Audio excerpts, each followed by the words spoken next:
Thank you to Yacht Club Games for the review copy.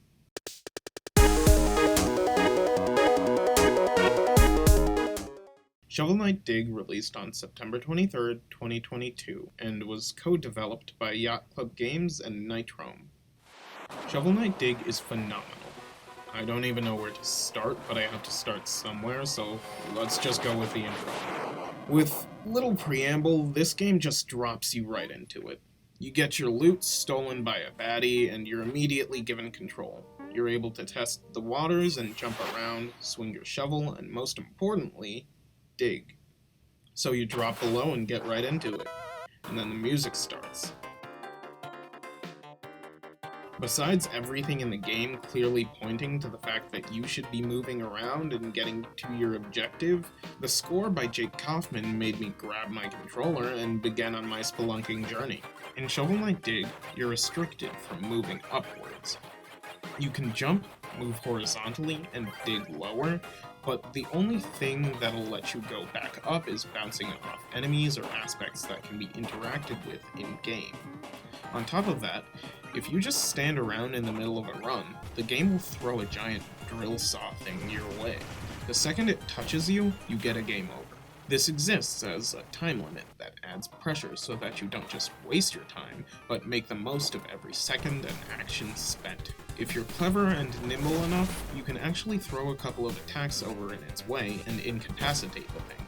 Like many other roguelikes or lights, Shovel Knight Dig uses death as a quick but effective teaching mechanic that's instrumental to your success. The goal of Shovel Knight Dig is to see just how many enemies you can take out and how much loot you can grab in a single run before dying, and once you head back to the surface, taking that currency and spending it to enable power-ups.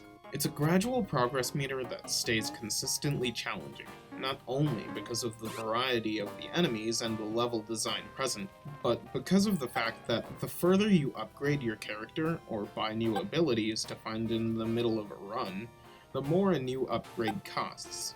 You could farm currency early, but that isn't really any easier. You might as well try as hard as you can to go as far as you can within any given run, and thus the game incentivizes experimenting within your play, learning, and then revising.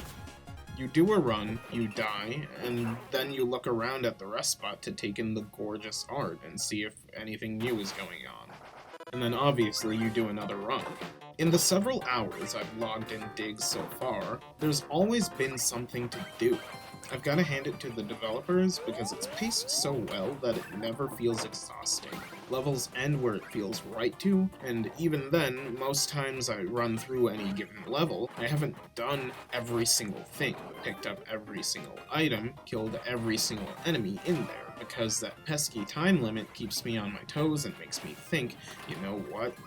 That's for the next run, because there will be a next run, and it will not be eventual, it'll be instant. As I write this section of my thoughts of the game, I need to take a brief pause to do another run.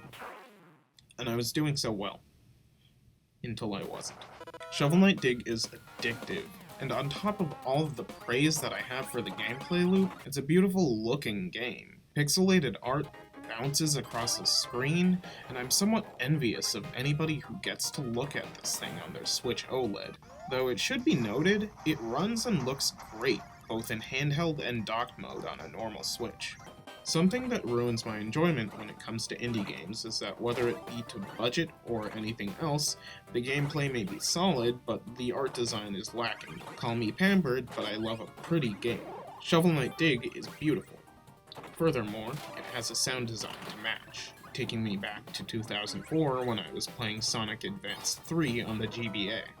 There's a bunch of tiny little jolts and dashes that add to the feeling that everything in Dig is moving. There's no edge or snark. This game is jovial.